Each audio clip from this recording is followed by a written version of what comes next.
Following is a 10-minute clip of a presentation I did in Dubai on imposter syndrome and how to reframe imposter syndrome and actually use it as a slingshot towards success. If you like the video, if you like what you see, first of all, please like, subscribe, and stay in this community for more information just like it.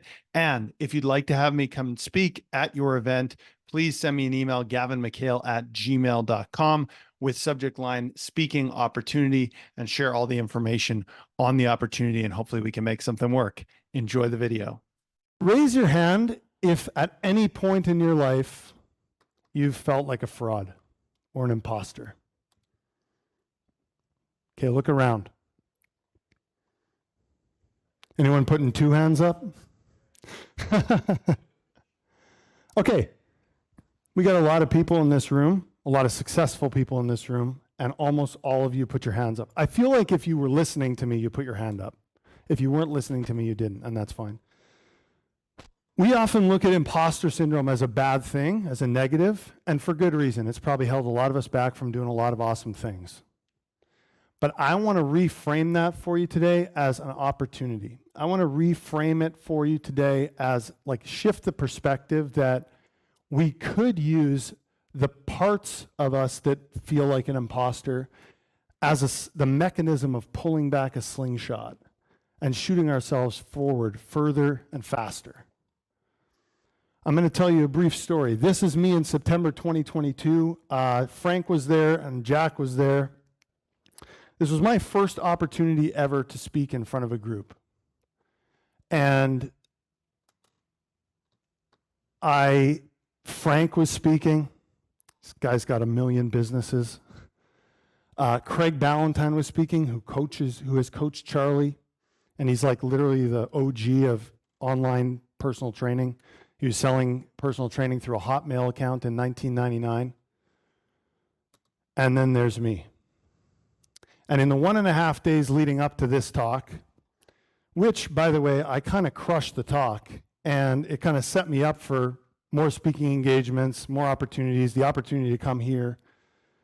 But in the 1.5 days leading up to that, I was basically running from my spot in the conference room to the bathroom because my stomach was just not happy.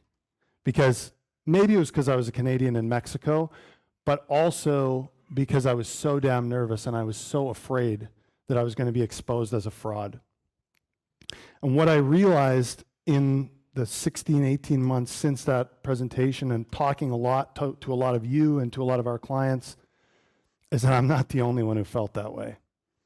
And there's some people who have done some pretty amazing things who feel that way too. Maya Angelou, you guys might not have heard of her, but she's pretty incredible author.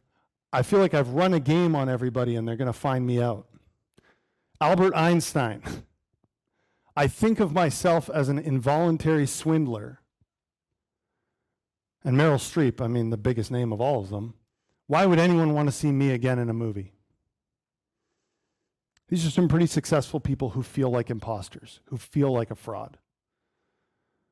So what is imposter syndrome? Imposter syndrome, defined as the persistent inability to perceive one's success as deserved or legitimately achieved. You feel like a fraud. The problem with imposter syndrome, right, is we know ourselves too well. We know all the shit. We know the us who got made fun of as a kid and cried. We know the us who was left out of the cool kids group in junior high. Maybe that's just me. We know the us who was let down by somebody who we had a crush on, and the us who drank too much to numb the pain and got sick. We know the us who made bad investments, made mistakes in business. We know the version of us who maybe made mistakes in relationships. We know all that shit. And when we're faced with something that's scary, when we're faced with something that is out of our comfort zone, all that stuff, front and center. It's like a jumbotron in front of your face, all the dumb shit you've done and all the mistakes you made. And that's what I was feeling before that first presentation. And I'll tell you, oh, it's still up here. Chris brings a Louis Vuitton backpack. My fucking backpack is one that my wife gave me. I'm sitting here going, why am I following this guy? Okay? I still feel it. I'm up on the stage and I still feel it. Imposter syndrome is rooted in the belief that I'm not good enough. I've talked to a lot of you guys on calls, whether it's group calls, one-on-one calls. I talk to business owners with Early to Rise with Craig Ballantyne. I talk to business owners across industries. And a lot of you feel it, and a lot of it is rooted in this. I'm not good enough. Okay? I'm not smart enough. I'm not moving fast enough.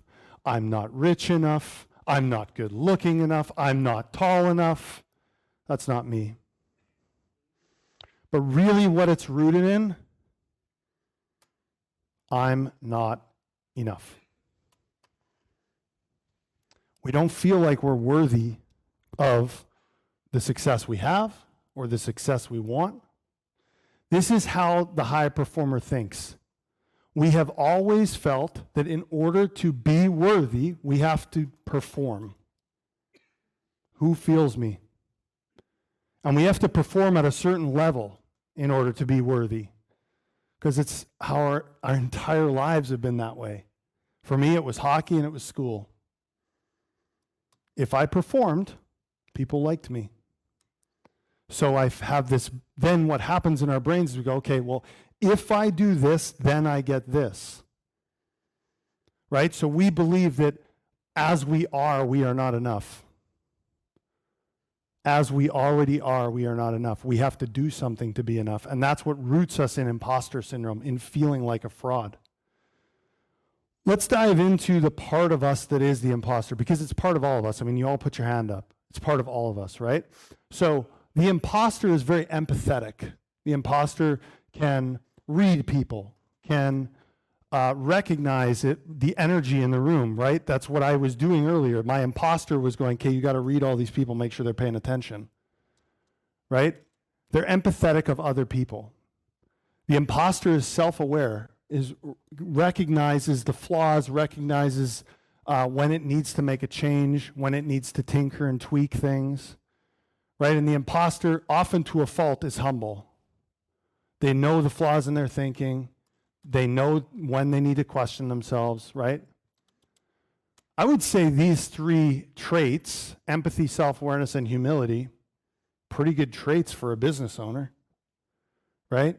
But the problem is that there's the dark side of the imposter syndrome, right? These are good traits, but the imposter has no confidence in themselves. Their competence exceeds their confidence. Does that make sense? Okay?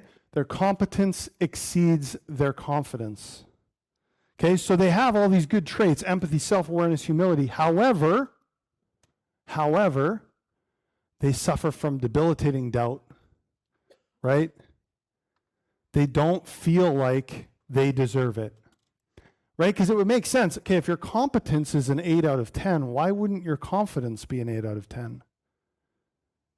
Because of irrational beliefs that you have about yourself that are causing you to feel like an imposter. But here's the thing. Competence exceeds confidence. What I've noticed with every single one of you that I've spoken to, either today or on the phone, and every single business owner I've spoken to, is that there is a sufficient level of competence. You guys have the skills you need. JP was talking about that earlier. You have the skills you need. Right? The problem is that you don't see that. Right? You don't see it. And if we have the level of competence, then all we need to do is improve the confidence. And that's simple. Confidence is just evidence. Okay? And you already have the evidence. Here's the thing. You already have the evidence that you are good enough, that you are who you say you are, that you are enough. You're just not looking for it. You're just not looking for it yet. So those of you that I've coached have heard me talk about the reticular activating system, the part of the brain that tells you what to focus on. Okay? There's way too much stimuli in the world, so our brain goes, especially in Dubai, so our brain goes, I'm going to just narrow it down and help you just focus on the main things. Okay? The problem with the reticular activating system, though, is it doesn't think for itself. It just goes based on your beliefs and your identity and who you think you are. So it goes, okay, Gavin, you feel like you're an imposter and a fraud and a piece of shit? I got you. I'll show you evidence of that. And when you look for evidence, you find it. So what we really need to do is we need to flip the script to rewire the brain, and we need to look for evidence that we are who we say we are, that we are good enough. If we can look for that evidence, then we can become more confident, and we can raise that confidence piece to match the competence. And all evidence is we just have to take action and be intentional and conscious about looking for feedback.